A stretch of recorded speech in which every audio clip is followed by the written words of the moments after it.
Hello, hello, and welcome back to the Wheel of Games. We're in the pre-wheel selection series still, so I'm still picking games, and today we're going to be playing Burgle Bros. This is a great family game, also travels well, it's a fairly small box, where you play as a group of thieves of 1 to 4 players playing cooperative to heist some treasures or loot from a building. Really love this box. It's actually typically the standard game is a 3-floor building where you have to evade the guards on the floor. Hey Felix, I was hoping he was gonna stay sitting down, but that's a-okay. So you actually break in through the basement onto the first floor, and you have to steal a treasure from a safe on each one of the floors. And once you have gotten all of the treasures, you can escape from the helipad on the roof. So how this game works, we'll go to the overhead view now. I've randomly generated a layout for each one of the floors. I don't have enough space to go all the way wide, so we've got the first floor, the second floor, and the third floor. And I've got the guard decks already shuffled along with the loot deck, the event deck, and the tools. Slide everything over so they all show up. Okay. So the first thing to do is choose how many players we're going to have. I think it works best with 2 or 3, so evens it's going to be 2, and odds it'll be 3. Evens, so we're playing with 2 characters, and over here I have all of the characters laid out. Each one of them has special abilities, but I'm only going to go over the ones that we roll, just to save some time. So we've got 1 through 9 here. 2, we're playing with the hacker again. We had him in the last game, and then he will be joined by, if it's the acrobat again, I'll just roll someone else so we get a little bit of variety. 3, the juicer. Okay, so we'll go over their special abilities in a little bit. Clear this to make a little bit of space. So, the hacker and the juicer. So, the way this game plays is you alternate, you take your actions, up to 4 actions on a turn. You don't have to use them all, but the unused ones don't roll over into future turns. So you can take any of these 5 actions, and I'll go over what they are. After you're done taking actions, if you have taken 2 or fewer actions on your turn, you have to draw an event card, which is what this purple deck is. They do a whole wide variety of things, some of them good, some of them very bad. But it's sort of a disincentive to sitting still for too long. And finally, after any potential event cards, you move the guard on your floor. So let's go into what the actions are. So to move, let's pick out, we've got the juicer and the hacker down here. So a move action, you can move from the tile that you're on into any adjacent room, but you can't move through walls, which is what these wooden blocks are. You can choose to move blindly into a room. So currently all of the rooms are face down. We don't know what they are. So if you move into the room without revealing it, then you would reveal it as you move into it. This can be dangerous because a lot of rooms are traps and will cause alarms that summon guards to your location. But it's faster, so it's faster versus slower but more careful. The next action you can take is a peek, which allows you to flip over the card without moving into it and potentially springing a trap. So slower, less dangerous. Typically what you want to do unless you're in a time crunch or there's someone actively coming at you and you need to get out of the way.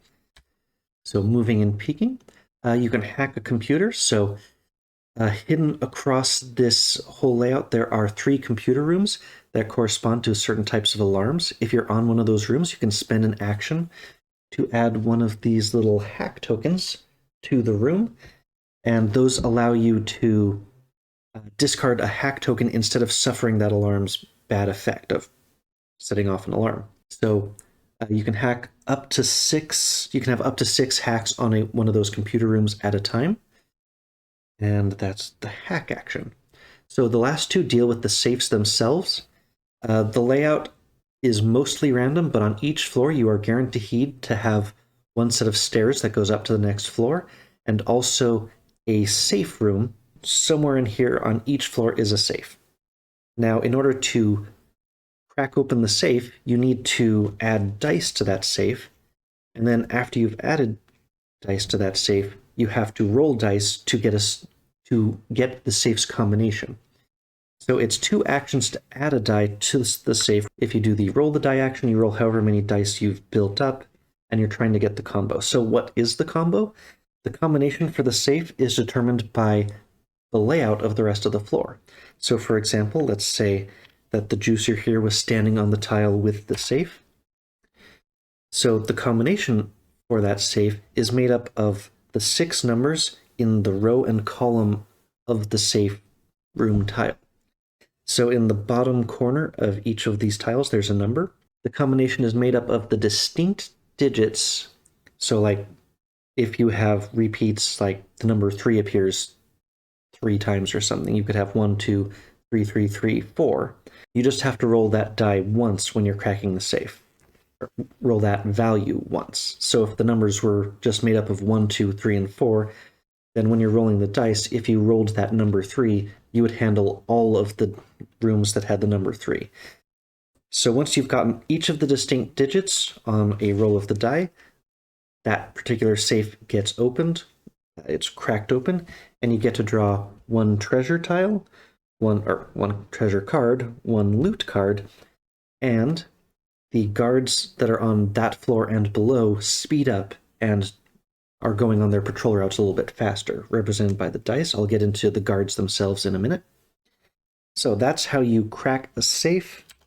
Let's see, so those are all the different actions.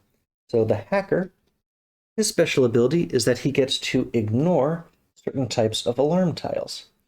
So this bit over on the right here, those are all the different tiles that appear in the building. It adds up to a total of 48, so there's 16 on each of the floors. The hacker gets to ignore laser, fingerprint, and motion tiles, and you can see that the red rooms in the upper right there are all the different types of alarms. So he can just flat out ignore 3 of the main alarm room tiles. Further, if he's standing on that tile, it is deactivated, so your other character can move through those spaces without triggering the alarms as well. Now, this next character is someone who is completely new. We had the hacker in the last game, but we did not have the juicer. So the juicer has the crybaby. As a free action, you may create an alarm in an adjacent tile, although not through walls. So she can trigger alarms on purpose, which will have the effect of drawing the guard to that location, although it will also speed them up. Now, normally you'd think, well, alarms are a bad thing, but as we explain how the guards work, we'll find that actually creating and controlling where alarms are allows you to control where the guard is going. The way that the guards work, so the first floor guard, we actually, let's see, we've shuffled all the decks already, but because we're only playing with 2 players, after we shuffle them up, we discard 6 cards. So let me just, there, now the first floor guy is ready. So he starts on tile C3. So his starting location is right in the main corridor. Okay, and then we have to choose somewhere to come into the building, and then we'll draw his starting destination. So let's start, well, that will be our starting location. This is where we're busting in from the basement, is right next to him, but there is almost guaranteed that he'll be going somewhere else when he starts going. So now, his initial destination for patrol route, well, this is just a case of extremely bad luck. So the guard is moving to the tile that we're going to be starting in. Very unfortunate. 1 in 16 or less chance, since we discarded a few of them. Okay. So how the guards work is after you've taken your actions and done any potential events, the guard moves the distance that's reflected on the die. So the first floor guard starts out moving very slow, just 2 on his turn. So you take your actions, and then the guard goes towards that location. Whenever he reaches that destination, you draw a new destination tile. and you move the die to wherever that new destination is, and he starts moving towards that next destination. Now, if an alarm gets tripped, it essentially overwrites whatever his current destination is. He will always move towards wherever the closest alarm tile is, and ties are broken by moving clockwise in case there's any ambiguity in his movement. So let's just say that we created a couple of alarms somehow. Then instead of moving towards what his destination was, he instead moves towards the closest alarm tile. And I like to just move the die to whatever that may be. So in this example, he only has to move one to get to there, so that's the closest one. So he moves towards the closest alarm, and when he reaches that tile, he clears the alarm and goes towards the next closest alarm. Once all of the alarms have been cleared, you draw a new destination and he moves towards that instead. Another thing to note is that for every alarm, his movement gets increased by one. So his movement is determined at the start of his turn. Oh, another kitty decided to join us. So in this case, he would have 2 from his movement die, plus 2 from the alarm, so he would have a movement of 4 on this turn. So he would move, clear the alarm, and then start moving towards the next alarm in sequence. So reset him back to how he was. So there's a deck of 16 tiles. There's one for each space on the floor, and there's also one special card called Lost Visual. If you draw that, he disappears from the floor, and then on his next turn, you would draw 2 cards again, just like when you first encounter the guard, to determine where he is and then where he's going to. So that's how the Lost Visual bit works. So, because there's only one location, we know he's not going to revisit these particular spaces again until we run through his entire deck. And once we've run through the entire deck, and he needs to draw a new destination, we shuffle it up, including all the 6 cards that we removed based on the number of players, and then we reshuffle it, we discard without looking 6 cards again, he's got a new deck, and his movement die goes up by 1. So they accelerate as the game goes on, and once they start moving really high, like 5 or 6, it's very hard to avoid these guards. So, our objective is to crack open the safe on each one of the floors and escape through the roof. How do we lose? Well, if we get caught by the guards. So whenever you or the guards move into the same space, you would lose a stealth, which is represented by you getting lucky and hiding very quickly so he doesn't see you as you move through the same space. So this can happen if you move into his space or if he moves onto your space. We'll definitely have to encounter that very early because we got super unlucky on that starting bit. I guess I should have started farther away, like in the corner or something. Oh well. So these stealth tokens act as basically extra lives. So if you would get caught by the guard, you can discard a stealth token to not get caught. If the guard catches you, you lose the game. So these are basically shields. Notably, if you lose your last stealth token, that doesn't mean you're caught. It means that you have no more ability to quickly hide and not get caught. Once you get caught and you have no stealth tokens you can give up, that's when you lose. Only one character has to be caught. If one of you goes down, the heist is over. The only thing remaining to do is determine who goes first. So odd it'll be the hacker, even it'll be the juicer. Although I think it would be better in this case for it to be the juicer. Odd it's the hacker. So, turn number 1. The hacker enters the building. And only when you're first entering the building, you don't set off alarm tiles when you enter that tile. Anytime in the future, you would encounter, whatever bad effects or alarms you would encounter. Yeah, and we got really unlucky with the guard coming straight towards us, and not only that, we started out... Oh, no, kitty. You're only allowed to be on the chair. Sorry, kitty. Okay, so the first room that we have encountered is a thermo room. So the way this tile works is if you end your actions on this tile, you trigger an alarm. So this is basically a keep moving tile. So on the very first turn that a character has in the game, they just appear there. So it's no actions to enter the building. So he's got his 4 actions. Thermo is actually one of the alarms that he doesn't get to ignore, but thankfully for the very first turn of the game, the alarm tile basically isn't active.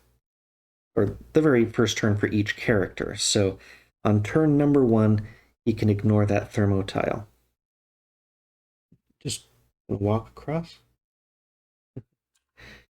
Okay, you can go sit in that chair now. I guess that's the one she wants to sit in today. Having fun? Yeah, having a good purr. Okay, so our hacker here has 4 actions.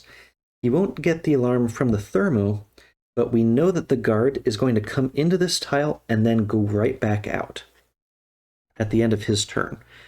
So he's going to lose a stealth no matter what. I can't think of any way for him to not lose a stealth. Maybe if a tool let him bust down a wall and he could escape, maybe.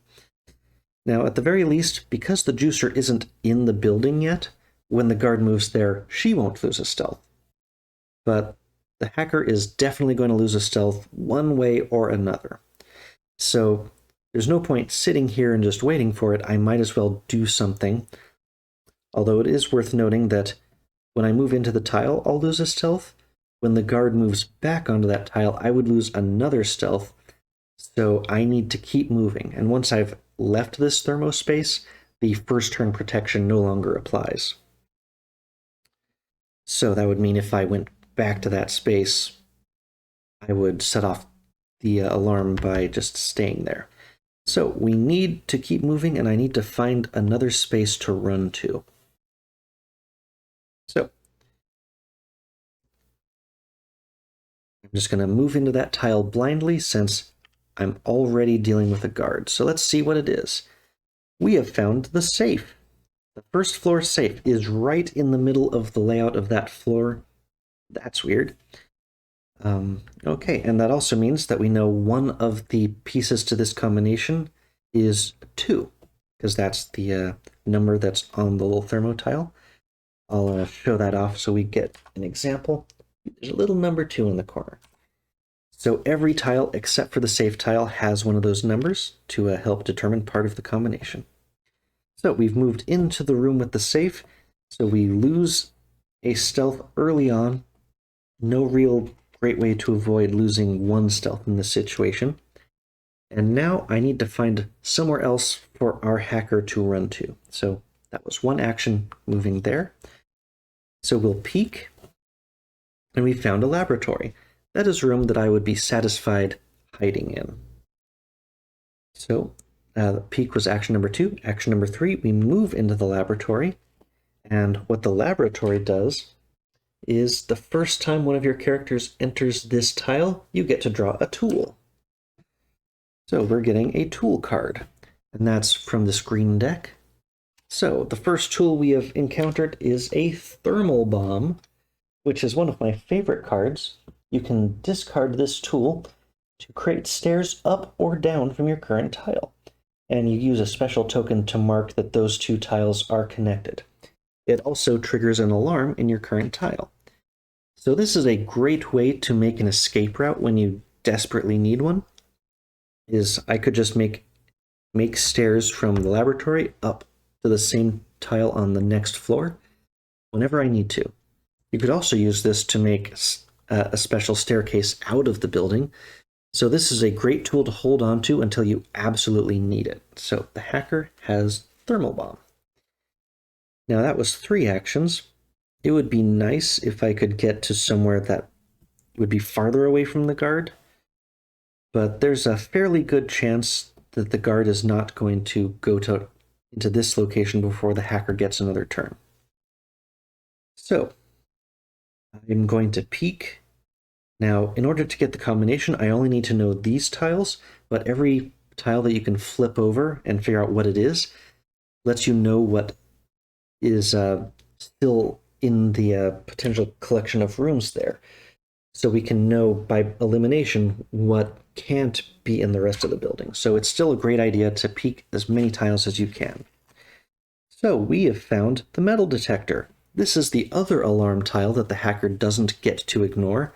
And it's a great thing we didn't blindly move there, because if you're holding a tool or loot, so the blue or green cards, the metal detector sets off an alarm. So the juicer could move through there just fine because she's not holding anything yet, but if the hacker had gone there, he would have set off an alarm right away, and the guard would have come straight to him. So it's a very good thing we did not blindly move into that space. So that was his 4 actions: a blind move, a peek, move, and a peek.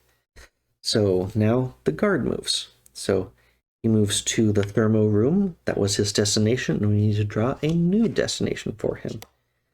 And of course, we continue to get very, very unlucky with this guy, because now he's going straight to the corner he has to go through our hacker to get to. So he does continue his movement towards that next destination. So he's moved 2, and unless the juicer does something, we're going to get stuck there. Now, thankfully, there is something we can do. We can use, so it's now the start of the juicer's turn. She enters the building, and for this very first of her turns, the thermo building or the thermo alarm room's action won't trigger on her, which is, if she ends her actions there, trigger a thermo alarm. So the juicer's unique ability is going to come in really handy, because she can trigger an alarm on an adjacent tile. And she can do that for the tile that the guard is on, which will it'll basically overwrite his current destination. And it's a free action, so it doesn't take one of her 4. So she is going to just create an alarm where the guard is, because that's an adjacent tile to her. And we don't want to force her to go, we want to maintain stealth if we possibly can. So she's not going to move. So she didn't actually use any of her actions, so we're going to need to draw an event card. But because the guard's going to go to that alarm instead of his current destination, hopefully we have saved the hacker. So she has to draw an event, though, because she only used, 2 or fewer actions. 0 counts for that. So, jury rig. She gets to draw a tool. That is a very good random event card. So we'll discard that out to the side. And she gets to draw a tool now. So, green card. It is... she's found donuts.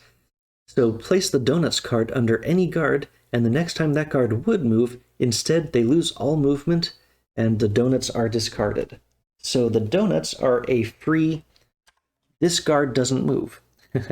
And it looks like you can place that under any guard. Now, right now, we've only revealed the first guard. The other 2 guards don't come into play until we first move to that floor. So, the donuts. I believe you can only use the tools when it's your turn. So the juicer, on any of her future turns, she can use the donuts card to freeze a guard for a turn. Great, great card there. Okay, and now we move to the guard's phase. So the guard, he's already on the alarm. Realistically, whenever a guard moves to an alarm, you remove that alarm, but it did move his destination to the current tile, wiping that one out. So he automatically resolves the alarm. Technically, I think that happened as soon as she placed it, but it did still move the destination out. So at the start of his turn, he has 2 movement, but we need to draw a new destination. Now he's going to the far corner in A1. So he moves 2 spaces towards that new destination. And I believe we've saved the hacker. Let me know if I did any part of that wrong, but I believe that's the order of operations. Technically, the alarm was resolved immediately because he's already in the tile, but it would still move his destination to that space. I think I did that right. Hopefully not cheating. Okay, so that was the end of the juicer's turn, and now it is the hacker's turn. So we want to find what the rest of these tiles are, and we also need to find the stairs. So let's explore in a direction other than where the guard is. So let's peek here. Okay, we have found a service duct. So in every building, there are 2 service duct tiles, and regardless of where they're located or what floor they're on, they are always adjacent to each other. So you can move from one service duct to the other service duct, once we've found the other service duct, that is. Because, of course, we don't know where it is in the building. So we peeked there. Let's move to the safe. As long as this guy's still moving slowly, we need to spend as much time as we can adding dice to this safe, because it's right in the middle. He's going to be moving through there a lot. So second action, the hacker moves to the safe, and actions 3 and 4, we've added our first die to the safe. I think we need to spend as much time as we possibly can adding the dice. So now the guard moves his 2, and we need a new destination. Oh, we've hit lost visual. So the lost visual card, I'll show it off. The guard loses all movement, remove them from the board. The next turn that he would move, draw a new location and destination. And I checked in the rules, he does also move. You don't just place him. You place him his new location, his new destination, and he starts moving. So we've lost visual on the guard. We have no idea where he is right now. He's currently not on the board, and he will surprise us by just appearing in any tile, but of course we know which ones it's not going to be, because those are the ones that have already come out. So we know those 3 tiles are safe. But there's a good chance he's going to be wanting or trying to move through that safe tile. So we need to not hang out there. Although we can use the juicer's ability to control where he wants to go and override whatever destination he's going to want to do on his own. So the juicer moves out of that room as her turn starts. So she does have a total of 4 movement. Really tough. I have no idea where the guard's going to come, or come from. So I want to place that die down, but I need to get both of them to safe locations. And unfortunately, I can't go back to what would normally be a very safe location, but because of the thermo, it would set off an alarm. So I want to peek and then get her to safety. And ironically, she can't hide in the detector either, because now she's got a tool. The donuts, that would set off a metal detector. Questionable donuts, but we need to move her. I think this would be hopefully a safe space, so let's peek at that. Okay, we have found a laser alarm tile. So the laser tile, you are essentially contorting, so you have to spend 2 actions to enter this space, or you set off an alarm. So our juicer has 2 actions left. The hacker can actually ignore the laser tiles, but the juicer cannot. So I have to spend actions 3 and 4 moving her to that space. And the hacker is going to come up sooner, so I can move him out of that space once I know what the guard's going to be doing. So juicer's turn now ends. So it's time for the guard. Where are they? He just pops up in the tile with her. Oh, not getting lucky this game, so she loses a stealth. And what's his destination? Well, the hacker got lucky. Although the juicer may be getting extremely unlucky, so he's heading over to this side. So his first action, he gets there. Now he needs a new destination already. And his destination is over there, so he comes straight back to the juicer, and she loses another stealth. Oh, this is extremely bad luck. Getting just pinged out of nowhere for 2 stealth.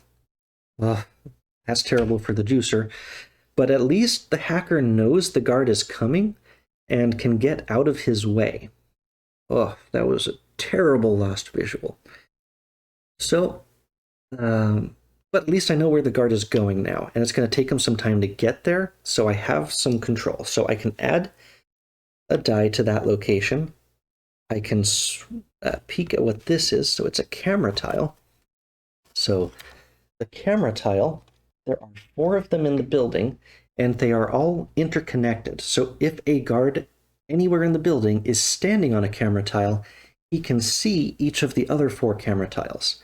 Now, that wouldn't cause you to lose a stealth, but if one of your characters is on a camera tile and a guard is on a different camera tile, it will set off an alarm wherever your character is, no matter which floor it's on. So the camera tiles are a little bit dangerous, but on the whole, they tend to be easy to ignore unless you have to keep moving over them or guards keep moving over them. So we did a peek to see what that is, and now I'm going to move the hacker down to the laboratory so he's out of the way.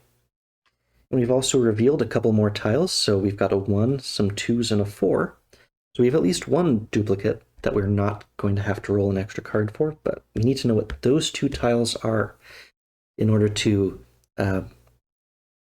crack the safe. You can roll the dice without revealing everything, but you can't open the safe until you have revealed everything. And if you roll without having tiles flipped over, if you've already rolled the number for the tile you flip over, you're going to have to roll that number again later. So it's best to reveal all 6 numbers of the combination before you start rolling. Okay, so that was the hacker's turn. The guard gets to move too, and now he's standing on the camera. So the juicer's turn starts. Well, let's figure out what else is going on in this corner of the building. Maybe we'll find the stairs. So we reveal, and we've found the fingerprint alarm room. So there's a total of 3 of these. These are one of the harder tiles to get around because whenever you enter the room matching this tile, you just set off an alarm. This is one of the ones the hacker gets to ignore, but the juicer has no way around it. So we peeked at that. I think second action will be moving to the safe, and actions 3 and 4 will be adding another die. There's debate as to how many dice you really need, but I think 3 is enough. My friends often like to start rolling with 2 dice. So we've got those dice, and now we've got a number 5 here. So we've got most of the numbers. We've got 1, 2, 2, 4, 5. So as soon as we know what this tile is, go back to the other view. As soon as we know what this tile is, we can start rolling to crack this safe. We haven't found the stairs yet either. So important to note. Now the guard gets to move towards his destination. Thankfully, he's got a long route there, so we'll have some time to get out of his way. And now it's the hacker's turn. So the hacker can ignore that thing, but we really want to know if the stairs are here, and we also want to know what that is. I think that's more important. So we'll send the hacker up to the camera tile, and we're going to peek at this for action number 3. So this is a motion detector, another new alarm type. So the motion is the opposite of the thermo. The motion, you have to stop on that tile or you'll set off an alarm. The thermo tile sets off an alarm if you stop on that tile. So we've got a motion detector, and it is a number 2. So we have 3 2s, 1, 4, and 5. So we know what the combination for the first floor safe is now. And our hacker has 1 action left. He moved 2 and peeked. So the guard is going to move to there, probably move back to there on the following turn. So the hacker is going to have an opportunity to get out of the way, unless we crack the safe on the juicer's next turn. But at the end of the hacker's turn, he'll move there. Again, the juicer's turn, he'll move either to there or to there. But the point is, the hacker is going to get to move before the guard is going to catch him. So we have a chance to peek, and we have found a walkway. Another new tile. So the walkways, those are dangerous if you are just recklessly moving into open spaces. If you reveal this tile via a move, you fall down to a lower floor. Although we're already on the first floor, so you don't fall out of the building. So first floor, this really has no effect. The last thing to know about it, though, which came into effect last game, is you can use this to move downstairs. So if the walkways are on an upper floor, that's a way that you can get back down to a lower floor, maybe evade a guard or something. So when these things are on the first floor, they're basically dead tiles. They don't do anything. Okay, and that was peak number 4. So that was the hacker's turn, and the guard gets to move. We need a new destination. And now he's going to the farthest corner, so we know what he's going to be doing for a little while. Yep, and he will break ties going clockwise, so we know exactly where he's going to be going for a few turns now. So next up is going to be the juicer's turn. Okay, we're back, and it's time for the juicer's turn. It seems I've got a guest again. Okay, so the juicer is up on the safe. Oh. Come on. Come across. You're not allowed up. You can sit there. Okay. So the juicer's turn, and she's going to have time to try to crack the safe. So let's go after that safe. We have 3 dice that we've already added to it.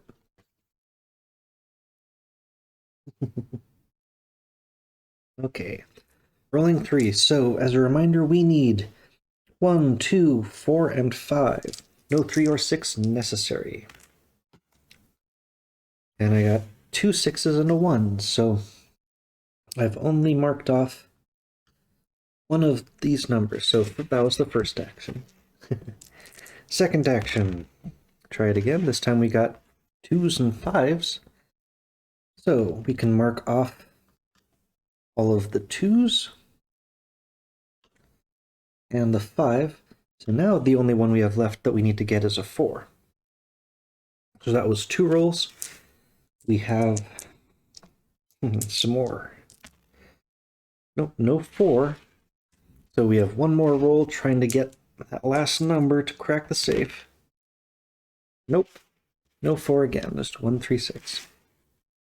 So we've almost cracked the safe, but that was it for the juicer's turn. So now the guard begins his long journey back, and now the hacker needs to get out of his way. So if I move and peek, I may get stuck taking an event here. But at least the juicer's going to still have time to get out of the way. Because he can ignore these tiles. I could move him all the way to the destination tile to see what it is. Or better yet, I can just move him to the service duct and peek. Because I do want to know what that is. So 1, 2, 3, and the 4th will be a peek. And we found the other laboratory. There's only 2 in the building, and they're both on the first floor. Okay, so the first time you move to a laboratory, you get a tool. So that's something you visit once and then you're done with, but good to know that's there. So the guard continues his motion, and now the juicer wants to crack it and then get out of the way. So we're going to start rolling against this safe again. I need a 4. No 4. Second roll. 1, 5, 6. Still no good. Now I could always trigger an alarm there, but there's still a chance he'll come through, and I can't stop on that. So really, the only way I can run to safety is the laboratory. He could use the donuts, but he's still going to get 2 times to move before it's her turn again.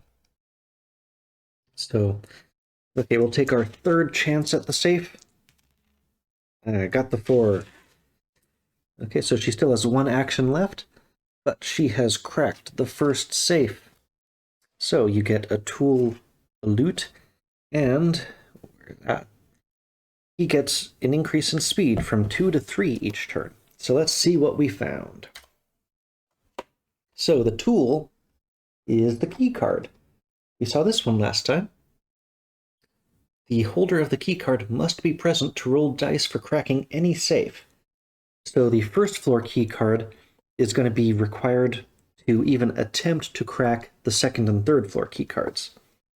And she picked up a computer virus. So discard this card to add 3 hack tokens to any computer room, but we haven't found any yet. So now she's got donuts, virus, and a key card. Oof, and only one stealth. Okay, and her last action will be moving down to the laboratory there. So guard can come through.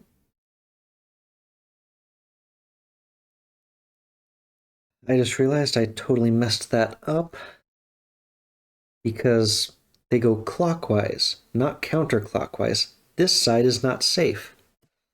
I messed up big time there. So instead of her last action going down to the laboratory, because she's just going to get hit. If I move to the laser with the last action, that would set off an alarm. She would get hit. So I'm going to have to take a chance. I'll use her free action to cause an alarm on the space with the guy again. That reroutes his destination to that space. He immediately resolves it. And when his turn comes up, we're going to need a new destination. So we don't know where he's going to go. I guess I might as well, because that was a free action to, to make that thing happen. So we'll still move down to the laboratory, just in case he ends up going to the fingerprint scanner. But yeah, for some reason I thought he was going to go that way, and no, he goes clockwise, because that's 3 and that's 3. So he's going to go through there. Okay. So that was the juicer's turn. Big oops on that one. And now we need a new destination. Okay, that gambit worked out because now he's heading back up. So 1, 2, and he needs a new destination. Now he's going to the walkway. So 3. Okay, so the guard is definitely in our way. We're going to somehow have to get around him. But there isn't much, there aren't many spaces that we can really hide on this first floor because we've got this sort of circle over here. We can't stop on these two normally excellent hiding spaces.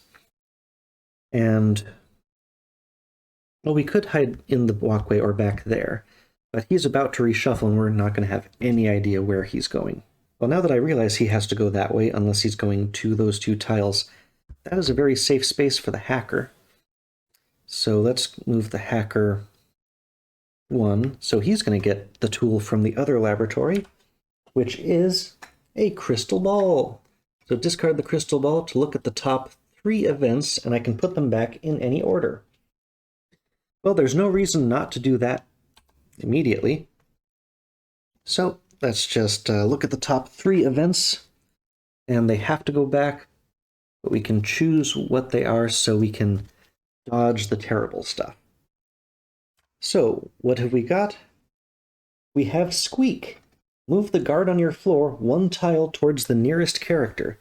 This is one of those cards that you are terrified of having happen to you accidentally, because if you're hiding right next to him, oops, you suddenly get caught. So that's a bad card. Time Lock. Players cannot move up or down through stairs for 1 round.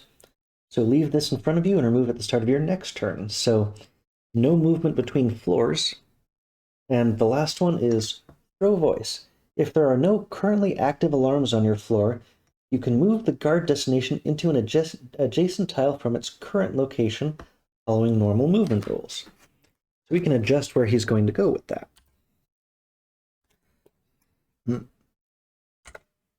So what's the best way to go through with this? Well, we do have the thermal bomb. We could always make our own stairs to get past this terrible spot, and we're also in some danger already, too. So I think I want to put Time Lock 3rd from the top. Throw Voice 2nd, and if we can intentionally trigger Squeak to move the guard 1 floor towards the closest tile when it's not going to get us killed, or lose us the game, then it would be great. So that's the top tile, so we have the most control over making that happen. Okay. So that was part of the hacker's turn. He can ignore the fingerprint and laser tiles. So as long as he's on that laser tile, it won't activate, including for the if the juicer joins him on that tile, which will probably happen. So end of his turn, the guard moves 2, and now it's time to shuffle. Okay, and we're back. So shuffle the deck, discard the top 6 without looking at it for 2 players. And this is our new deck. So where's he going with his last space of movement? Back to the top corner. So he's sort of in our way, but we can sneak by him after he goes in a different direction. So it's the juicer's turn. Because the hacker's there, that's a safe space to go to. I could set an alarm somewhere nearby, like send him down there and then sneak by him, but the fact that he's going out there, hopefully we can sneak into those spaces and get past him. I still want to save the thermal bomb as long as I can. So she moves 2 spaces to there. I'm intentionally stopping now so that I can trigger an event, and we know exactly what that event's going to be. This is Squeak. So this is the one where the guard moves 1 tile towards the closest character, which pulls him slightly back towards us, but in this case that's a good thing, because it means he's going to spend more time walking away from us. So now his turn starts. 1, 2, 3. Okay. Now it's the hacker's turn. So I can... Yeah, let's get him to the walkway and peek into the far corner. So move 3 to there and peek. And it's another walkway. The things that are terrible to have on the first floor. We've got 2 first floor walkways again. But on the plus side, that means there's no bad stuff. We can hide back in this corner. And as long as he's not coming to this corner, we're relatively safe. Okay, so guard moves again. New destination. Now he's going down to the laboratory. So we know on his next turn, he's going to walk straight past all of these things, which I think is great, because that means our juicer can go 1, 2, 3. She can hide off to the side, and we know that the guard's going to move by. So that should be a safe spot to sit in. So end of her turn. Guard moves 3. We need another new destination. A3. This is great. He's going to be out, going as far away from us as possible for a little bit. So now we can send the hacker to recon this corner. We know the stairs are over there. There's always stairs on each floor. So hacker goes 1, 2. I want to peek or just straight move into it?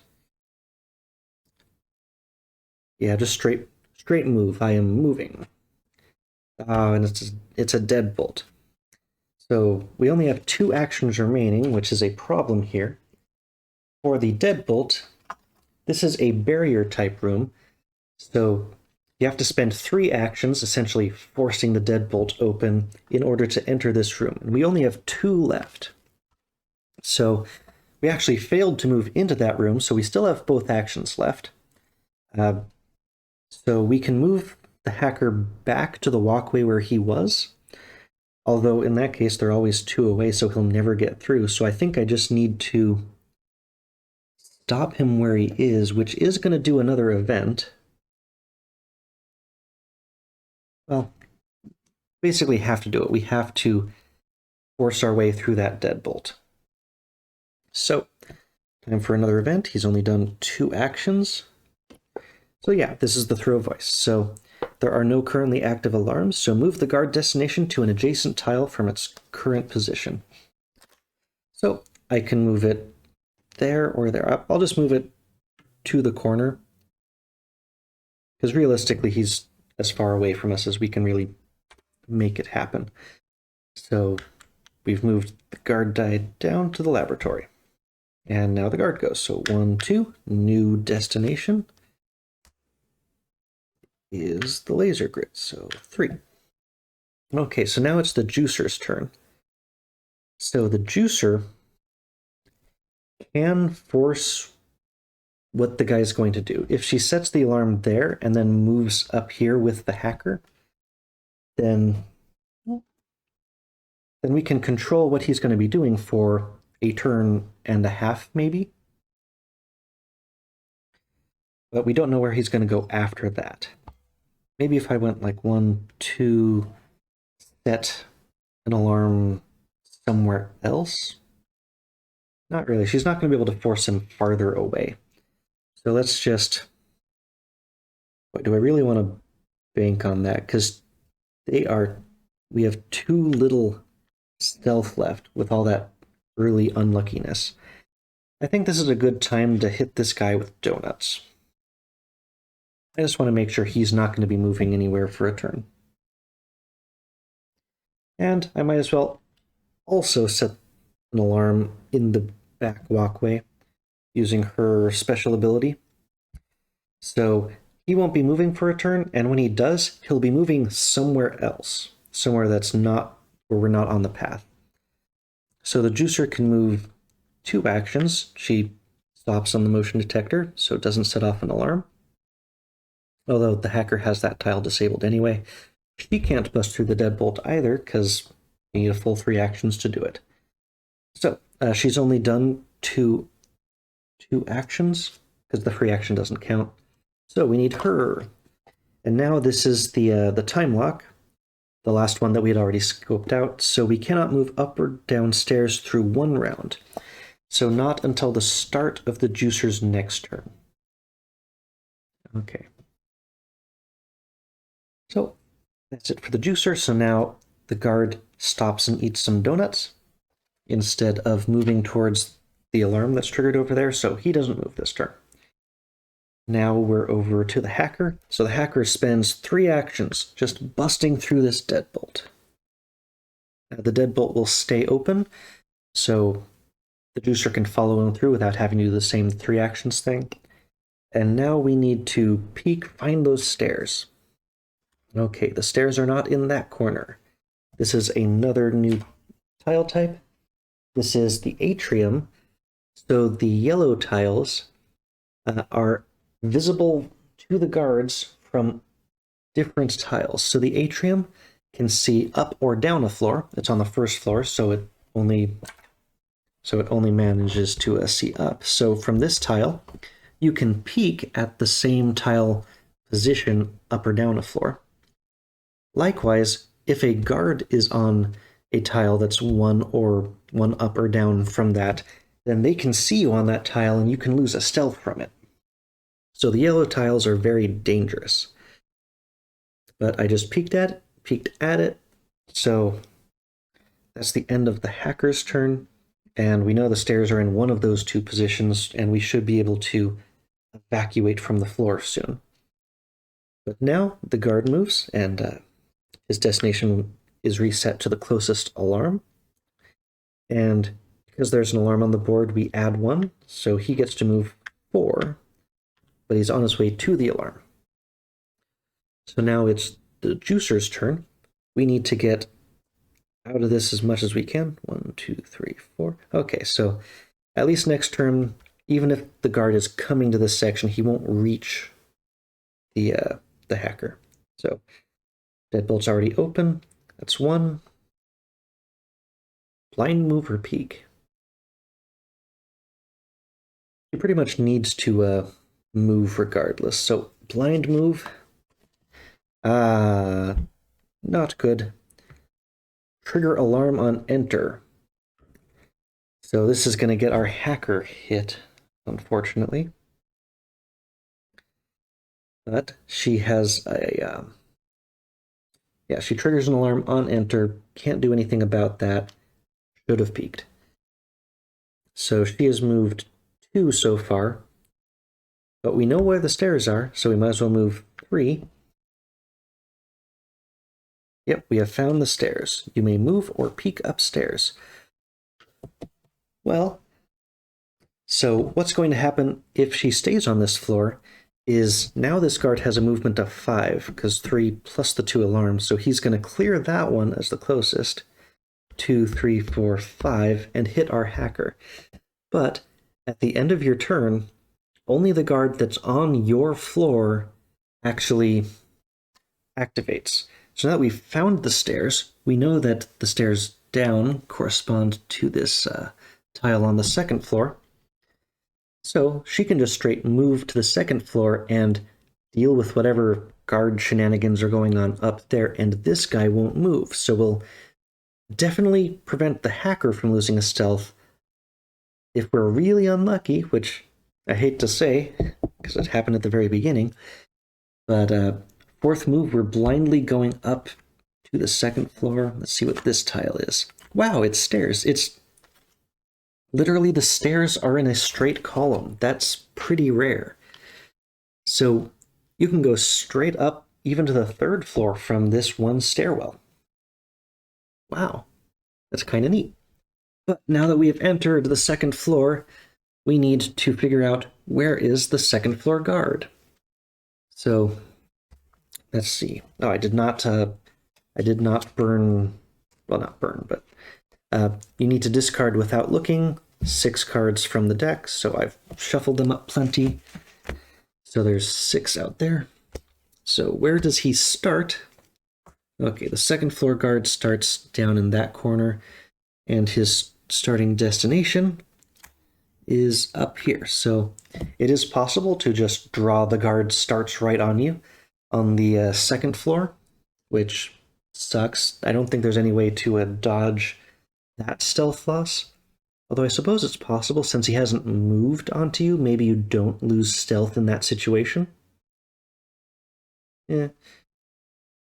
I mean, technically he was already there and you moved onto him, so I've always treated it as though if you go to the second floor and the guard's just there, that you lose the stealth. So that was the juicer's 4 actions, and now instead of the first floor guy moving, the second floor guy moves. So now when we look at this second floor, this also has some really nasty corridors, because this whole backside there's really just one route through it, but this corner is oddly wide open. So we know the guard's going to be going through this area a lot. So we may have to use her juicer ability to force the guard into certain spots. But the guard moves 3 towards his destination, and now we're back down to the first floor with the hacker. So we know the hacker is about to get chased by this guard. And interestingly, we have the ability to move him straight up to the third floor, because he ignores that, although you can only have 1 alarm token on a tile, so moves 1, 2. He can move 3 to get up to there, and because the tiles are stacked, he can move straight on up to the third floor. So I can try to divide the guard's attention by splitting up between the floors. So what's up here on the third floor? We have found the other service duct. Okay. So that is actually directly connected to the first floor. So you could move directly between those two. And now, just like the second floor, we need to find out where the third floor guy is. So we discard without looking the top 6, or just discard 6. And where is he? He starts on C1. So he starts over in that corner, and his first destination is lost visual, so we have no idea where he is, but he's not going to be on that space. Yeah, lost visual right away can be tough to deal with. So we don't actually know where he's starting, but his starting movement is 4.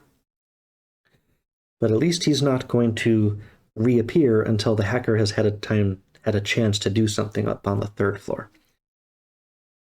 Okay, because that was the end of the hacker's turn, so I guess that was his starting thing. So now the guard goes and we draw his... Yeah, now the guard actually activates. So where is he? He's in B3, which is right there. And what's his destination? A3. This is not good for us, because a lot of his destinations will take him clockwise path straight through the hacker. So 1, we need a new destination. Oh, this is terrible. Whenever you get something like that, because now he goes 2, 3, we lose a stealth. He's got 1 more destination, and chances are he's going to come right back onto our hacker again. B2. 4. So with the last movement there, our hacker has lost the last of his stealth. And I forgot to discard the time lock card, but the juicer didn't move until her following turn, so I don't believe we broke the rules there. But got close on that. So, if the hacker intersects with a guard again, he is caught and the game is over in a loss. So that was super duper unlucky again. Not much I can really do about that one. Oh well. He does still have a thermal bomb. He can make stairs up or down from wherever he needs to be, but he is in so much danger. We haven't found the lavatory yet with the stalls that he can hide in, though, so hopefully he'll find that. But that was the end of that guard's movement, so now we're on to the second floor, where the juicer has a whole wide world to explore. So let's peek. We found a laser grid. Let's peek. We have found the safe super early again, and the safes are right next to the stairs, so that part's nice. The bad part is that we have to reveal those 2 tiles down there to know what the combo is. That's going to be tough. And she has 1 action left.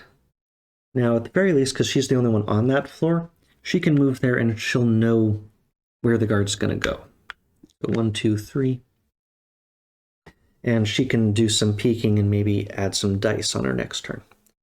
So back up to the 3rd floor of Severe Doom. So we know where the guard's going next. Just starting with the guard doesn't lose us the stealth.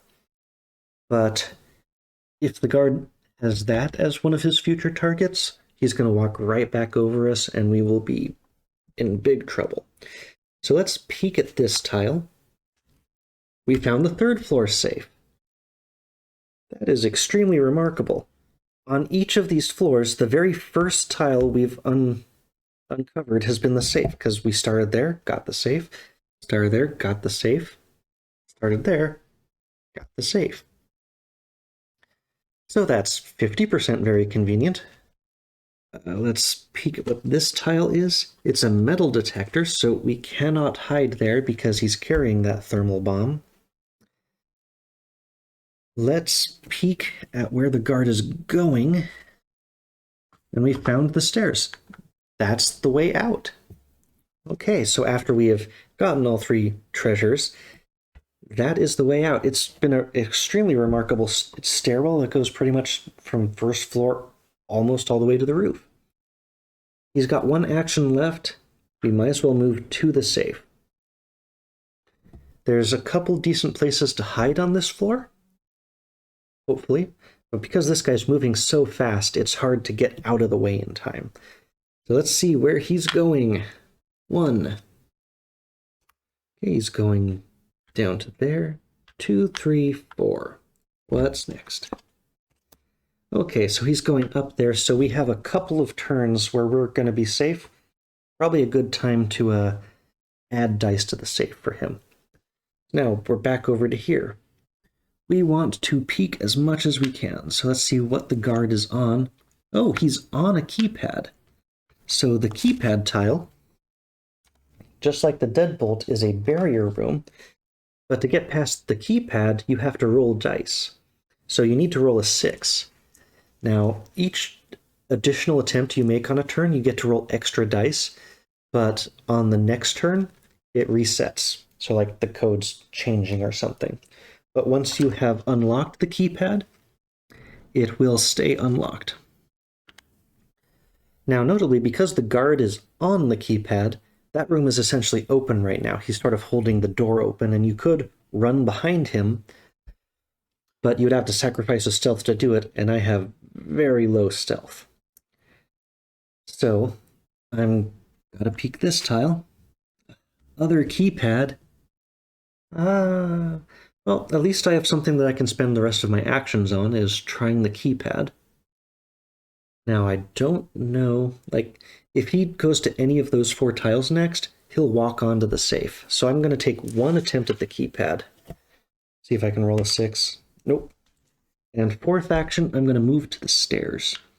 because at least there it's much less likely that he's going to come straight to my position and take out my last stealth. Okay, so second floor guard moves. 1. New destination is B4, so that's down on the bottom.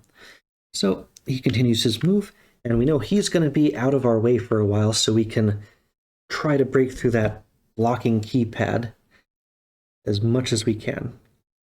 Even though there's a really long hall, there's a lot of tiny offshoots that are good places to hide on the second floor. So she's in a better position than the hacker, whose turn it now is.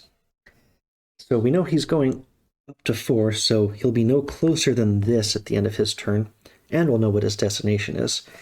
So for his turn, I'm just going to add the 2 dice and, do the things that are tough when you don't have much time. Do that while I've got some time. So now that card goes 1, 2. New destination is right below him. 3, 4, and new destination. B1. So he's going to that far corner, so it's a good thing we didn't try to get there. Thankfully, we don't need that corner to open the safe because there's no way to get to it without setting off that alarm. At least as long as we have a tool or something. Okay. Whew. So we'll have another turn of safety on that floor. Now, back down to floor 3. Let's try to break through this keypad. So action 1, to get to there, we need to get through this keypad. So first attempt on a turn, 1 die. 5. Second attempt on the turn, get 2 dice. Hey, they're both 6s that time. So we have unlocked this keypad. That was our 3rd action, a move, then 2 attempts. Let's see, I think it's better to peek the tile where the guard is so that we have more escape routes. So we have found a camera. So that guard is standing on a camera, which is linked to all other camera tiles, but so far there's only 2 revealed. So if one of us walked through the other camera tile while he's on a camera tile, it would set off an alarm. Okay.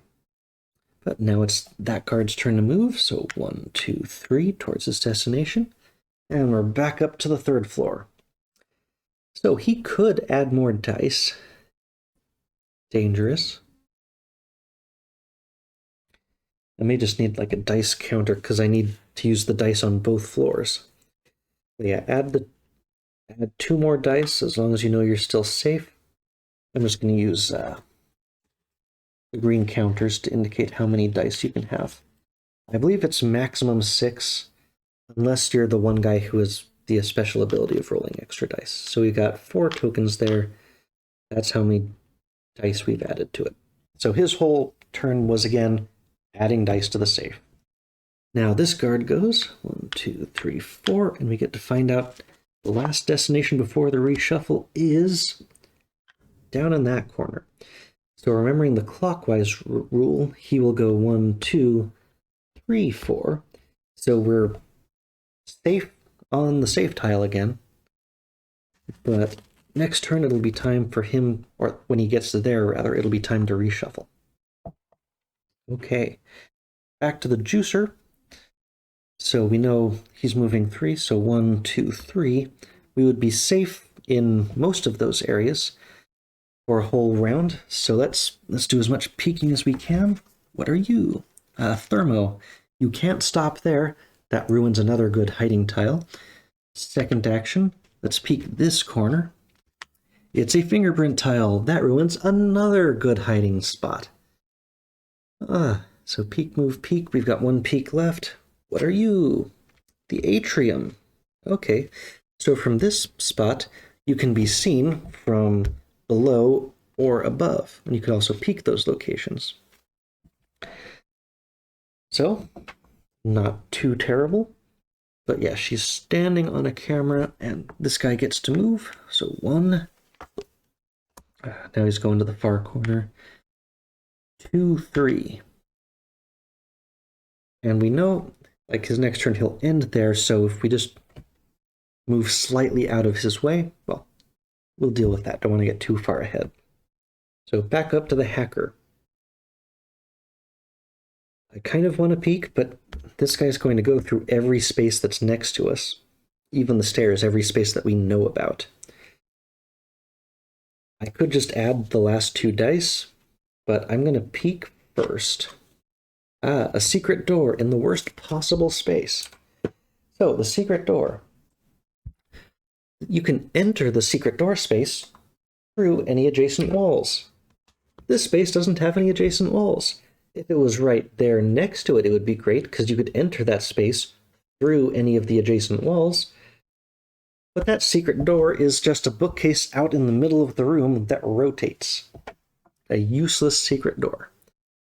So that was peek number 1. I can move out, peek at one of these other rooms, and then move back to the safe. I think that's my best bet. I want to know if I can hide on this seemingly safe tile. It is a motion detector, so you have to stop there or you will trigger an alarm. Oop, not bad. And my last move, I will move back to the safe. Better the safe than the motion detector tile. You have more outs from there. Okay, now it's time for that guard to move. 1, 2, 3, 4. And that's it for the 3rd floor for now. Back down to the 2nd floor. So, she can move there, peek to see if she can go there, and if not, she can still go 3, 4 back. So move there. Yeah, not in danger. Peek. Oh, it's a camera.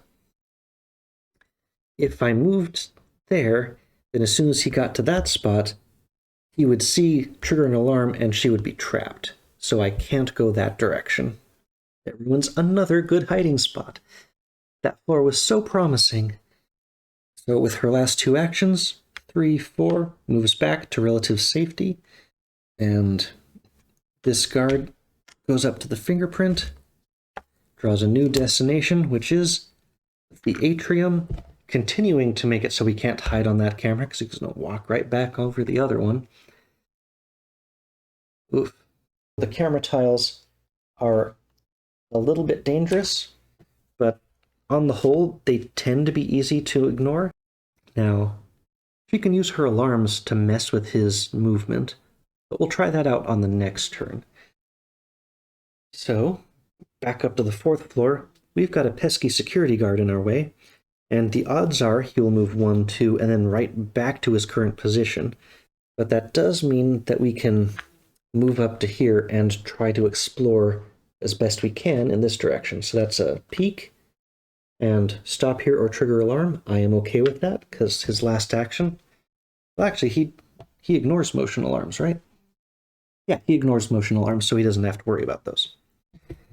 Okay, now the 3rd floor guard moves 1, 2, and now it's time to shuffle everything again. So we take all the cards we blindly discarded, mash everything together, shuffle. So I'll shuffle these up a bit and be right back. Okay, so we've shuffled up this deck. Now we discard 6 without looking. And this is the new 3rd floor guard deck. So where's he going? B3. So 3 and 4. We need a new destination already. Oh, I almost forgot. Starting on his next turn, he moves 5 each turn. So next position is C4 down there. So at least we know he's going to be busy down there for a bit, but he's already moving fast. Okay, back down to the 3rd floor. So this pesky guard just keeps moving back and forth through this primary hallway, and we have to explore these tiles in order to have a chance at cracking the safe. So what we can do to mess with him, we want to end up, well, we need to be exploring this way. So I can force him to go over there using her juicer ability. So free action, set an alarm in an adjacent space. His destination immediately goes towards the closest alarm. So he forgets about where he wanted to go, and instead he's going over that way. So now we can go 1, 2. We still can't go there because that would force him, like when he gets to that camera spot, he would get redirected. Well, I guess they're equidistant, so He would go there first, and then he would come down this way, which we don't necessarily want. So now we can peek. The foyer. The foyer is the other yellow tile, where you can be seen from other rooms, but on this one, you can be seen from adjacent rooms on the same floor. So what that means is that if you're standing in the foyer, or the foyer, then if the guard moves through this space, even if he doesn't go into there, you would still lose a stealth because the foyer is very open and visible. Now, I know he's going to be going a different direction, so I can use that fourth movement to get over to there, and I know I'm safe for a turn. Okay, so the guard moves over. Now, because of the alarm, his movement is 3+1 for this turn. So 1, 2, 3. He turns off the alarm, and he still has one more movement. So what's his next destination? Right next to him. So his alarm extra movement gets him to there, and another new destination. Ooh, this time he's going all the way down there. Okay, but we'll deal with what's left for him next turn. I'm surprised we haven't hit any computer rooms yet. We have to hit one soon. But those are the things that usually would allow you to ignore some of these alarms. And that's not helping us right now. Okay, but back over to the hacker's side of the field. And we know that this guard, at most, will get 2 to there, so he can get to the stairs, which means our hacker is relatively safe on this side, and we need to explore, at the very least, this tile. So, peek. It's a keypad. Now this is potentially dangerous, strictly because if he is wanting to go over to this side, he's going to end up on the stairs. So, we've done a peek as our first action, so we can still spend 2 actions to get, say, to the service duct. I think those have already come out. So we can make 1 attempt at the keypad before we have to turn back and get to safety. Nope. Okay, so that said, he can't get to us. What are the odds that we're not going to get that keypad? So second attempt at the keypad. Because with all of our attempts this turn, and maybe next turn, we should be able to get through it. Nope, that's a 2 and a 5. Fourth action on this turn.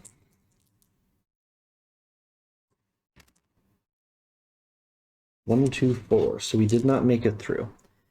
That said, I still have the thermal bomb that I can use to go down a floor to escape if I absolutely have to. So let's see where this guy is going. 1, 2. New destination. Not getting lucky here. So 3, 4, 5. So we not only have to get to the keypad, but we have to get out of his way into a lucky other space. A little bit tough, but we'll deal with that on his next turn because we're back to the juicer. So we know that this guy's going to be moving towards us, but also that he's going to be doing it slowly. So let's peek. Laser grid. So we're pretty safe to go into that spot. Yeah, definitely using the extra action though. So 2, 3, and peek here. Oh. Okay, there's the last camera. So most of them are on the second floor. None of them are on the third floor. Now this guard gets to start following us, and he's standing on the camera, which means as soon as we move there, it'll set off an alarm in this spot. On the whole, they tend to be easy to ignore. Back up to the hacker's side. So we have, let's see, in order to use the thermal bomb, you discard it to make stairs up or down from your current tile. So that doesn't require an action.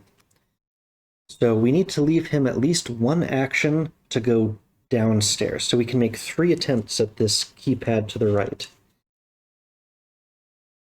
Although the third one, really we don't want to chance getting stuck or having an alarm there because our hacker has no extra stuff at all. So let's give it 1 try. Nope. I mean, if we do make it into the keypad, no, he can't go down a floor because that's exactly where the guard is. Oof. And if I go down a floor, the juicer's going to get hit. I didn't think about that ahead of time. Because with his 3 actions, he'll go straight there. I may have put myself into a corner here. I think I have to go after that keypad. The juicer still has 1 stealth to give, but... oof, very dangerous. Okay, second attempt on the keypad. Okay, we made it. So that was action number 2, is we're at the keypad.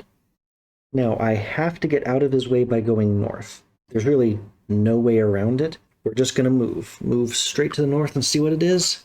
It is a computer room. One of the safest spots we could get to. And it is the one for fingerprints. So that's 2 of those on the first floor and 1 on the second. Not too much of an issue.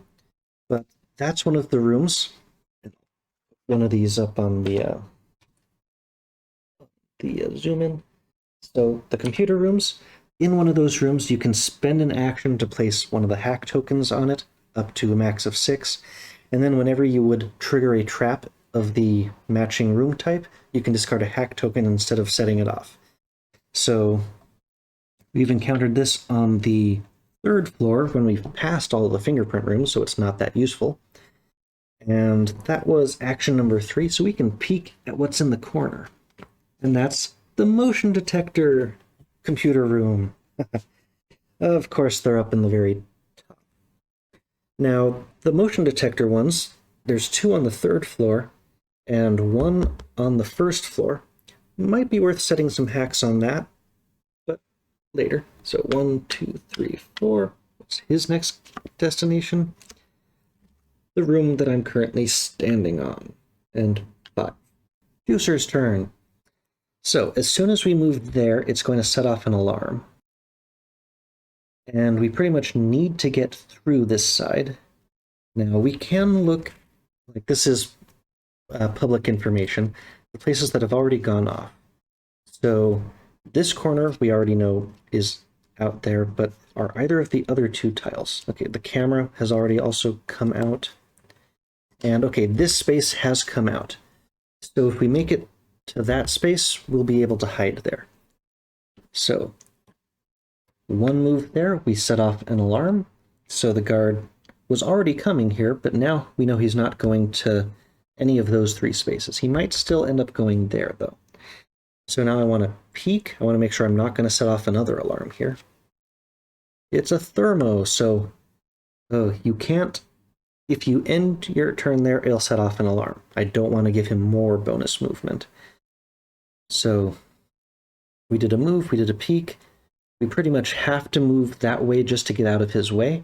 So action number 3.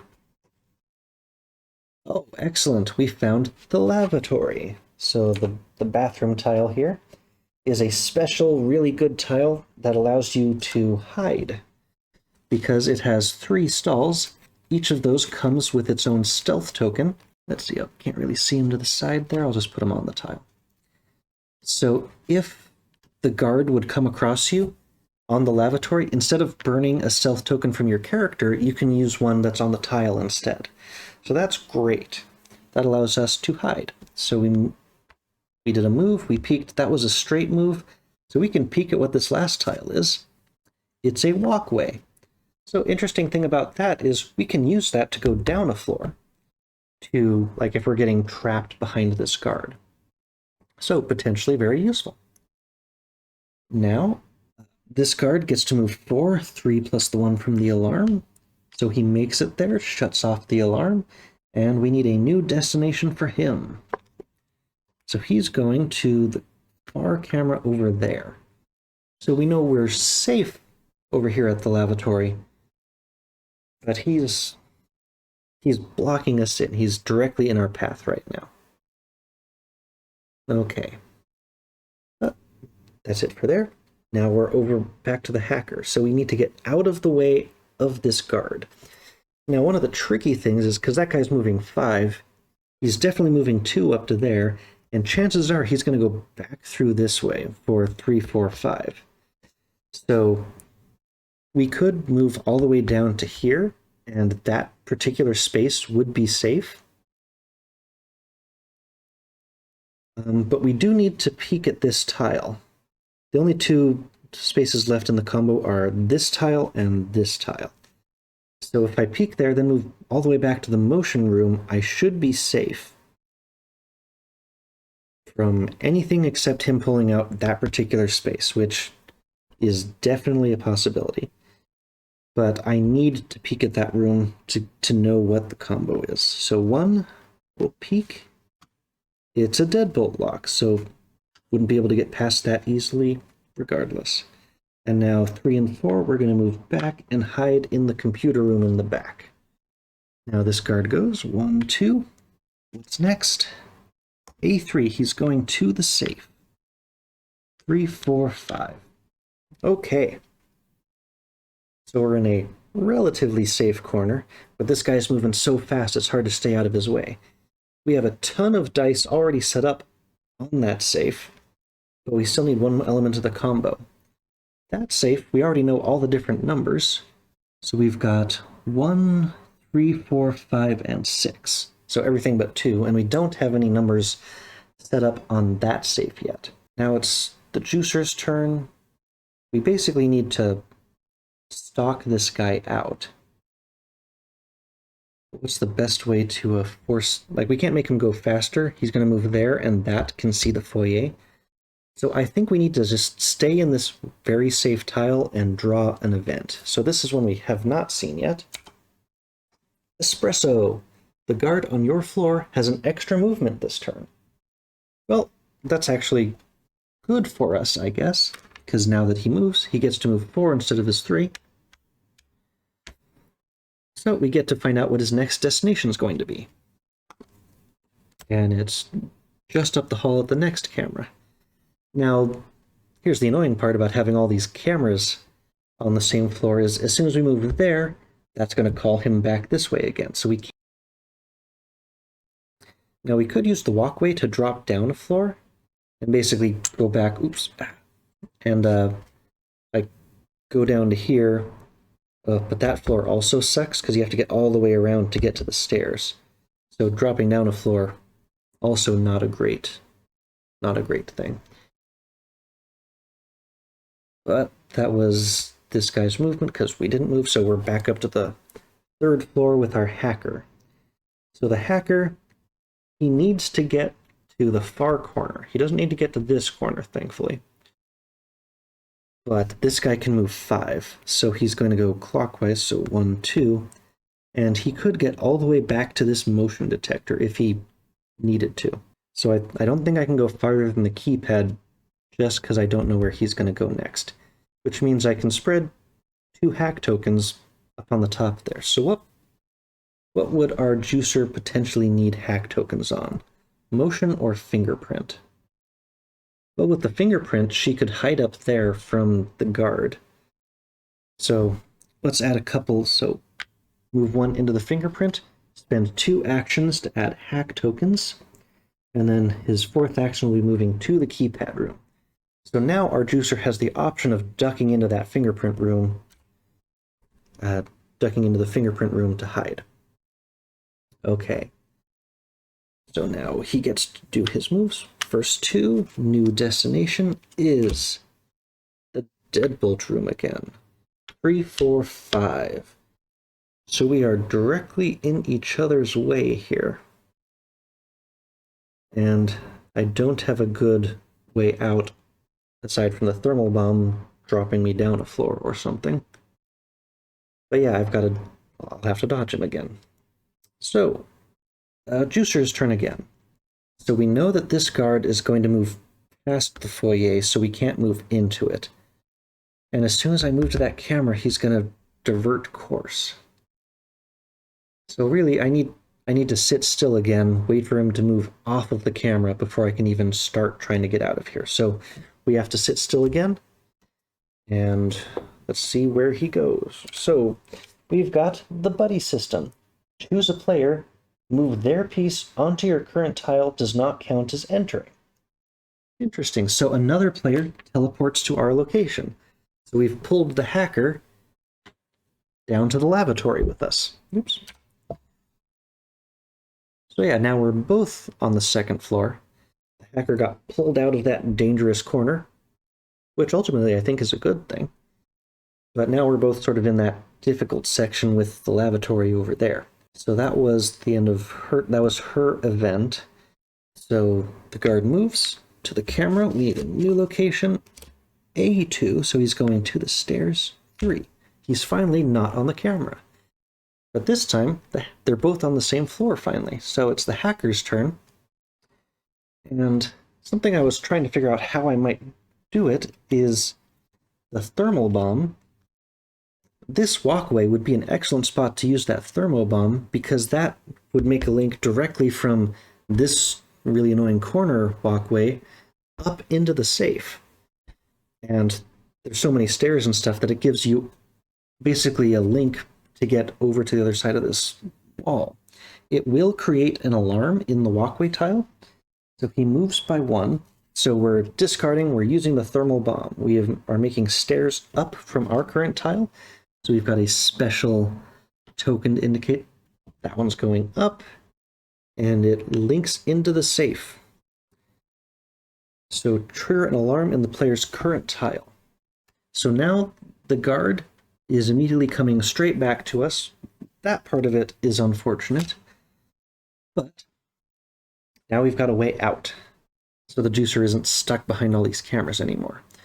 So his second move will be going up a floor. And that guard's going away from us, so I feel safe to go 3 and peek at this tile. Another secret door that has no walls next to it. Useless, double useless. But at least it's a safe tile that we can go into, peek at that, and we're in a very good position to crack this 3rd floor at some point. That said, the juicer has the key card, so she has to be present at any cracking attempt. So the hacker is back up on the 3rd floor. So yeah, moved over 1, up 2, over 3, peek. Yeah. So now the 3rd floor guard moves. 1, 2, new destination is over by the service duct. 3, 4, 5. That's a little bit dangerous over on that side. And back down to the juicer. So now we've got an alarm pulling him over there. 1, 2, 3, 4. He'll get to there on his turn, and there's really no way to stop him. 1, 2, 3, 4. Next turn, 1, 2, 3, 4. Yeah, that lavatory is really going to get hit, and she can't get past him. So maybe we have her go up. It would be 2 to get her to here. She could go to 3 and then take the stairs back down and just go all the way around this guy.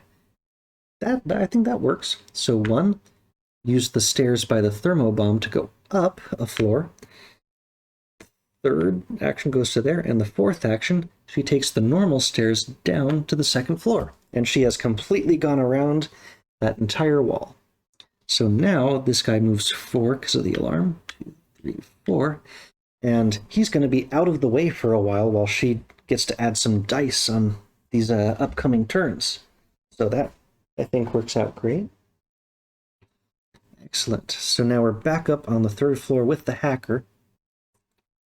So the guard is a little bit dangerous here because he's so close to us and we've got no stealth to play with. So he's definitely moving there, and he could move up to 4 from there. So we could go 2, 3, 4. So if we're on either of those 2 tiles, we would be safe. But realistically, if he's coming towards us, at this point we have no way out anymore. So we need to figure out what this is and then find the safest spot we can get in. Which actually may be the safe, because no matter where he's going, the clockwise route would get him around the safe. So has he gone to the safe already? Yes, he has. So the safe is actually the safest tile for us. So we can move there, peek, and then get back to the safe. So 1, 2, it's a motion or metal detector. And ironically, the hacker isn't carrying anything right now. There's only 3 tiles left, so you could do, by process of elimination, figure out what those are. At least one of them has to be a foyer, because there's 2 foyers, and we haven't found the second one yet. Just as an example. So we do essentially know what those last three tiles are, but we don't have to visit them because we've uncovered the rest of the combination. So we can go 3, 4, and now he's on that safe tile. And hopefully we can just keep dodging the guard until we've unlocked the other safe. So guard goes to there. 1, 2, we're right next to him. And then we lose visual on him. So we have no idea where he is. But at the very least, we know this tile has come out, so the safe tile is safe. Okay. So that's it for the third floor for now. So we're back down to the second floor. We need to crack this safe. So we move on to the safe, and we spend 2 actions to add a die to the safe. Okay. She's only got 1 action left, so she can't add a die, but we might as well just take that die, see what number we can eliminate from this list. So she rolled a 2, so any 2s we can remove. 2 is the one number we didn't need. We've got 1, 3, 4, 5, and 6. Figures. Okay, but she used all 4 of her actions, so now this guy gets to move. 4, thanks to the alarm. So 3 gets him to there. He's got 1 left. Where's he going? To the foyer. And there's his 4th move. So when he gets to there at the end of his next turn, we'll have to shuffle that, and then he can go anywhere again. Okay. Back up to the 3rd floor. So we have no idea where the guard is going to pop out again, but we do know that we can... See, the trick is she's got the key card, so he can't actually crack this safe, but we can add 2 more dice to this thing. So when it's time to crack the 3rd floor safe, we have now maxed that out. We can't have any more than the 6 dice on that safe. So maybe we can send him to help with the 2nd floor safe, because when you crack the 3rd floor safe, the guards on every floor below that are also going to speed up. So I want to do the 3rd one last if I can, but Hacker has maxed that out. So let's see where this guard starts. So he reappears on the secret door down there, and his destination is B2. This isn't great, because now he gets to move. Wait, I put... Yeah, make sure you get the 3s on the 3. Put those on the 1 deck. There we go. I think that's the only time I've done that. So, as soon as he gets to here, now we have to reshuffle him. He's up to 6, and now he could even be going to that safe, although he would have to go exactly onto that tile. So, shuffle these up really quick. Okay. So we've got 6 cards that we discard without looking. We've reset his deck, so where's he going with the remainder of his... Okay, so he's already moved 2. Now he's going up to the computer room, so 3, 4, 5. So he's still out of our way, but with 6 movement, he can get back in our way real fast. Okay, so that's our 3rd floor. Now, 2nd floor, we need to add some dice.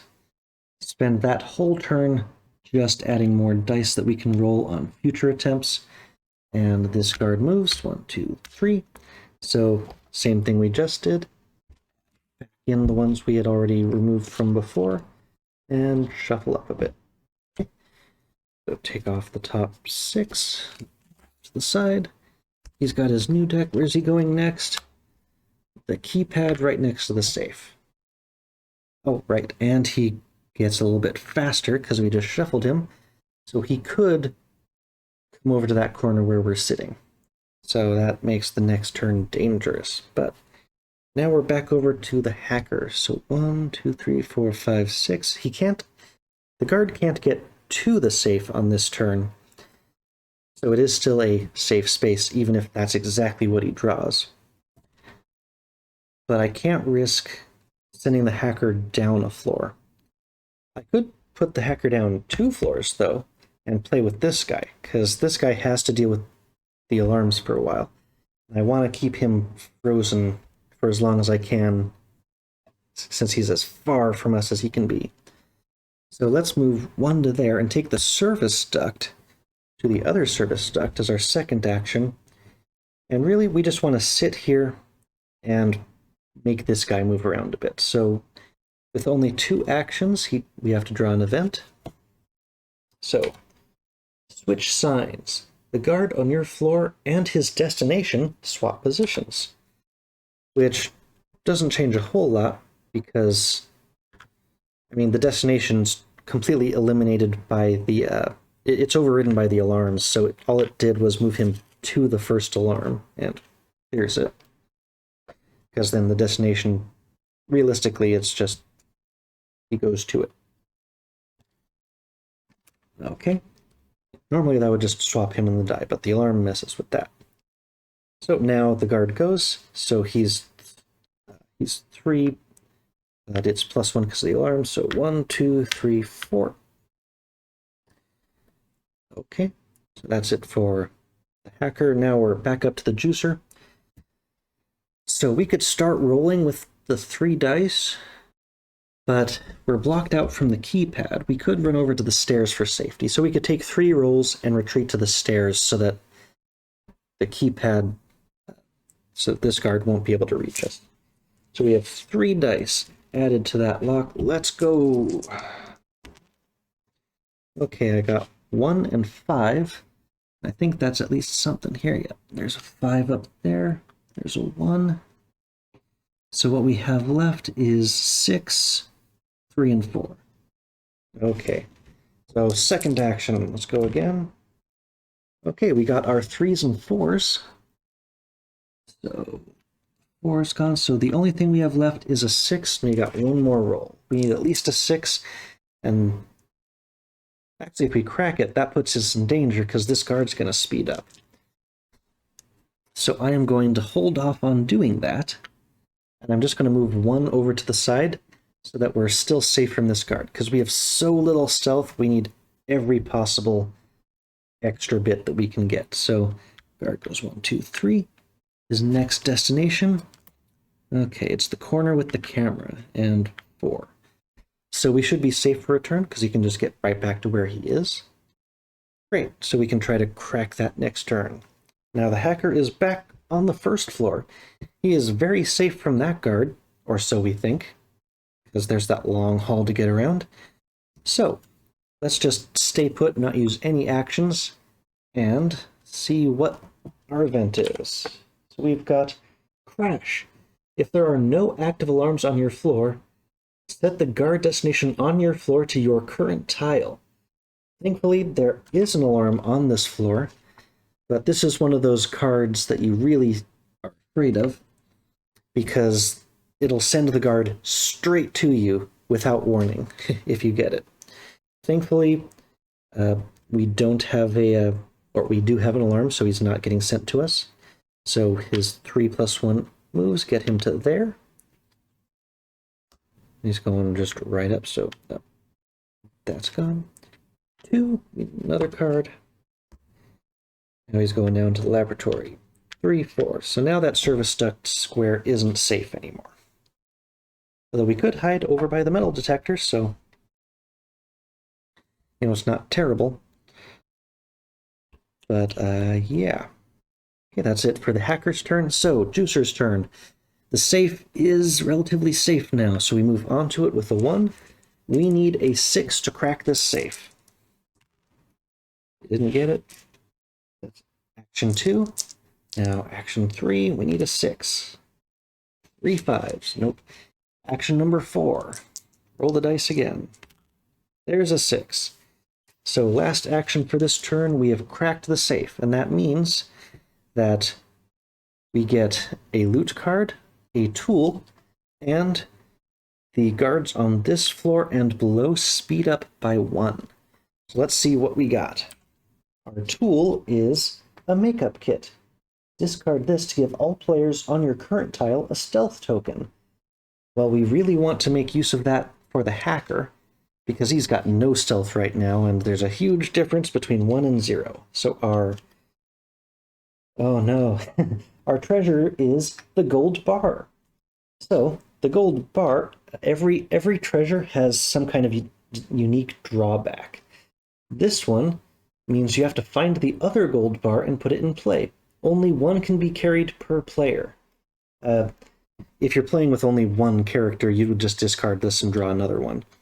But this means I have to find the other gold bar tile in this deck, because the gold bar is the only one that comes as a pair. There's the other one. And I'll have to shuffle these back up again. So the gold bars, each character has to hold one of the gold bars, which means I have to send the hacker down to go pick up the other one that's in that save tile, because she can only carry one because gold is so heavy.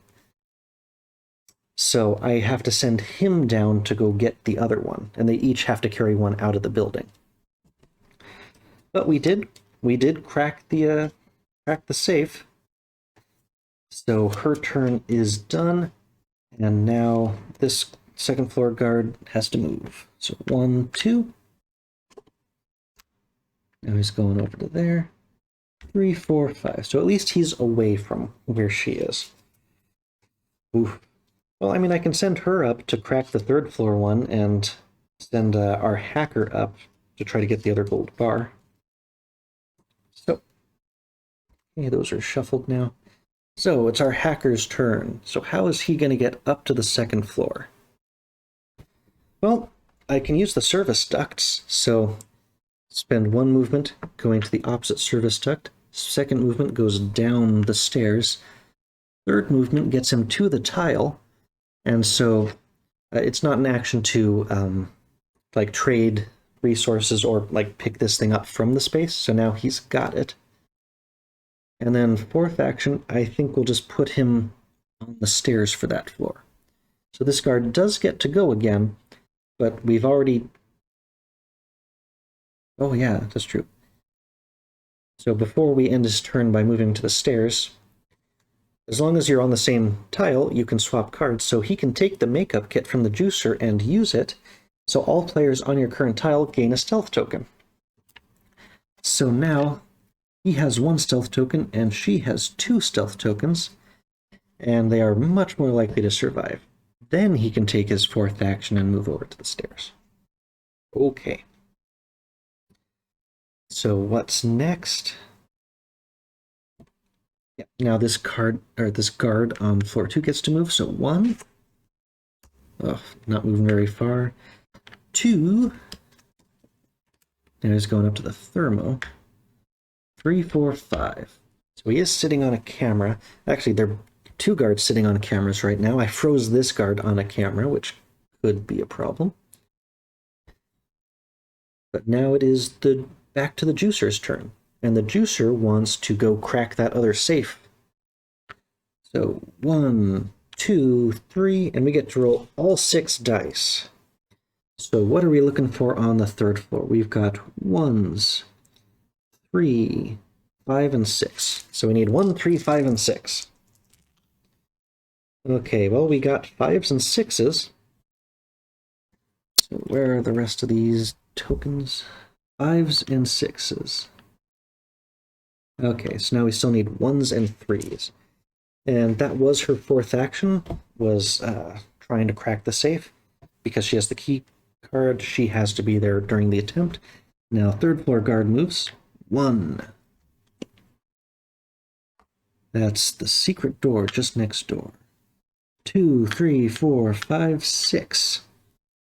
Eek, a little bit dangerous, and we do at least get to see where he's going next, which is a little unexplored corner. So, he would go to the safe tile if any of those 4 tiles were drawn, because the clockwise movement would get him into that space. So it's not a very safe spot for us to stand. We definitely don't want to send the hacker up. Granted, they do have cover that they can burn, and they're right next to the stairs, so maybe it's worth it, but I really don't want to have them both lose cover to that guy. So back down on the first floor, it could be 1, 2, 3, 4, 5. So he would be safe if he stood over on the laser corner, which he's immune to the condition, so we will just have him move one space to the corner so that he's safe from more random chance. And we need to draw an event card for him because we want to prevent that third floor guy from moving so much. So where is he? The guard on your floor jumps to his current destination. So he immediately jumped to his second floor destination, and now it's time for him to draw a new card anyway. So where's he going next? The foyer. 1, 2, 3, 4. Draw another card already. He's going to the safe. 5. Thankfully, we've already cracked that safe, so we don't have to worry about it so much. And we're back up to the juicer. So the juicer does have 2 stealth now, so I'm feeling a little bit better about having her just stay there and continue trying to crack this safe.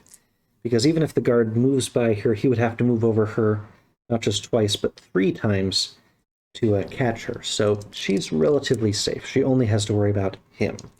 So 6 dice. We need 1s and 3s, and we got them. So we have cracked the safe. I'm not going to put any more of the little things down. So what that means is guards on this floor and every floor below speed up. So this guy is now going a full 6. This guy's got a 5. And the juicer gets a tool and a treasure. So what she got for a tool? She got the blueprints. Discard to peek at any one tile on any one floor. Well, we might as well just immediately use that to, well, let's see what this is, I guess. Yeah, the third deadbolt space. Okay. And the treasure she picked up is the mirror. So -1 action while holding, but the holder doesn't trigger laser alarms. So because the mirror is so fragile, you get fewer actions on your turn as long as you're holding it. So that was her first action. She got the roll on the first one, but because of the mirror, she now has a total of 3 actions on her turn instead of the usual 4. The mirror sucks, but then again, they all suck for one reason or another. All the treasures are meant to make it harder as you go through the game. So she only has a total of 3 actions, and that means if she went 2, 3, she could not also leave by the stairs on her turn. If she hadn't gotten that particular one, like she got the Chihuahua again or something, she could have gone 2, 3 and escaped out the roof on this turn, but not quite so lucky. So I guess we just have her stay put, and on her next turn she can go out. That tile should be relatively safe. Like, you have to go to that corner, and as I said before, he'd have to run across her multiple times in order to make a difference. So she's just going to stay put. We draw an event. Hopefully next turn she escapes, but change of plans. If there are no active alarms on your floor, activate the next patrol card on your floor. So we just draw the next card for floor 3.